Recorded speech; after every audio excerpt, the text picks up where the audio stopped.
I am Jeff. And I'm Will. From the Big Gay Fiction Podcast. As you know, we've been on the move the last couple of weeks and had pre-recorded some episodes, but we did want to give you a bonus because we did see Love, Simon this opening weekend and wanted to give a quick review of it because, as everybody knows who's been listening, the book is one of my very favorite things ever. And the movie certainly lived up to everything I wanted from it, and then some, too. Now, you haven't seen, or rather, you have not read the book. How did it work for you as a film that you're being introduced to the subject matter the very first time? I loved the movie a lot. I thought it was really, really good. It is essentially a modern, updated take on the gay coming-of-age, coming-out movie. For reference, I thought it had a lot in common with two of my favorite movies from this specific genre are Get Real and Beautiful Thing. Mm-hmm. Both of those movies are British.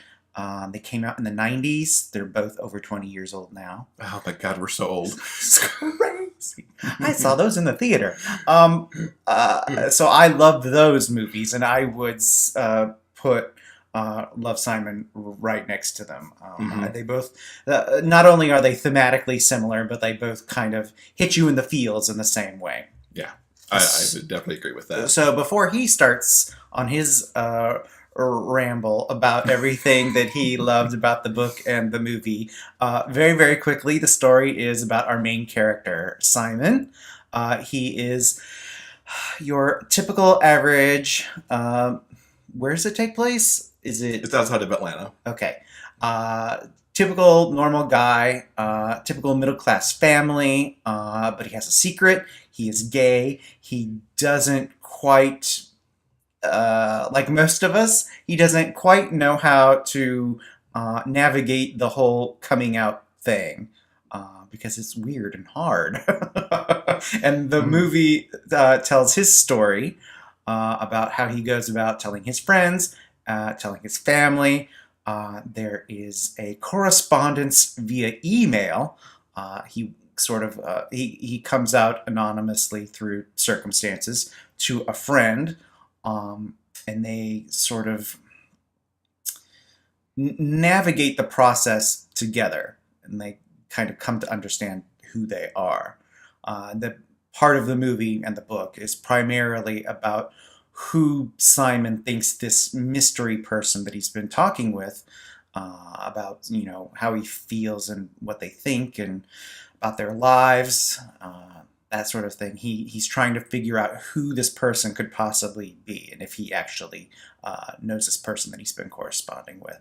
So that's kind of what the movie is about in a general terms. Well, of course, the big driving part of his coming out, too, is that he's blackmailed out of the closet, essentially, by he's forced out out of his own control, which is certainly one of the driving parts of the book and a driving part of the film as well. Is this where I get to ramble now a little bit? Take it away. So I couldn't be happier with how the film turned out. There are certainly things that happen in the book that didn't make it into the film, and for good reason, because of course this is a cinematic event, and I think we've all seen the films where they try to just stick everything from the book in them, and then the film kind of fails.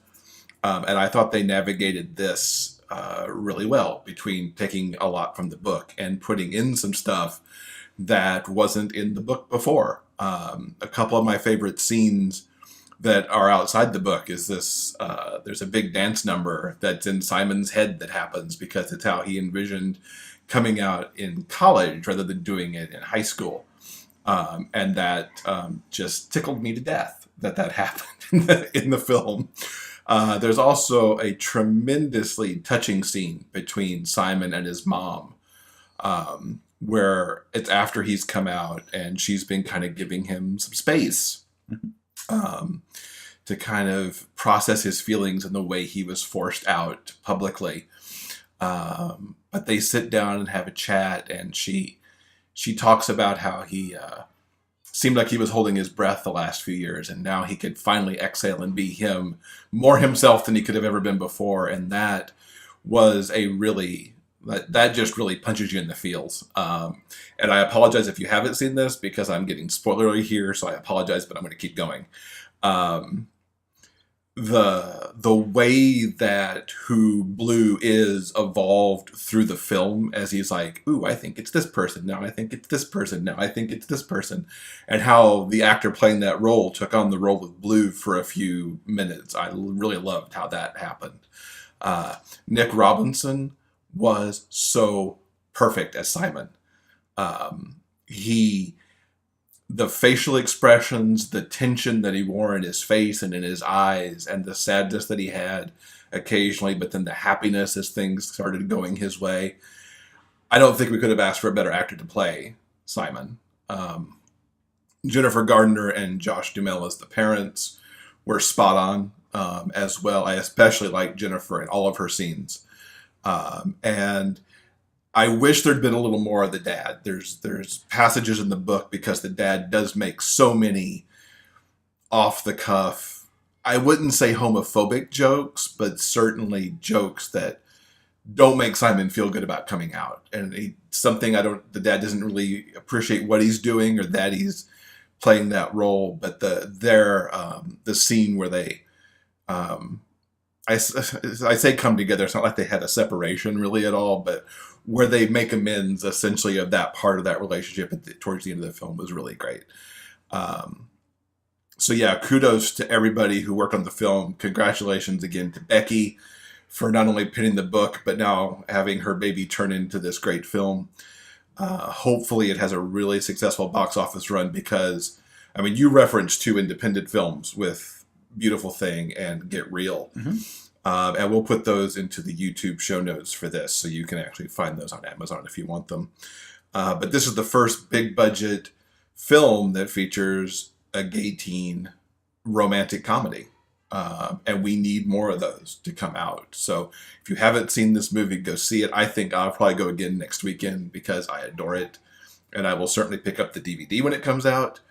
If you have not checked out our interview with Becky, the first part of her interview is in episode 127, which was last week's episode. It continues in episode 128, which comes out tomorrow, which is Monday, March 19th. So check both of those out. No spoilers really in her interviews, unlike what I did in this review. And we'll be back with our first episode in our new studio, perhaps something on the wall behind us by then, for episode 129, a week from tomorrow. Thanks for joining us. If you've seen Love, Simon, leave some notes, leave some comments in the either on the YouTube page for this or on the show notes page, because this will be with episode 128. And we'll see you back here next week. Bye, guys.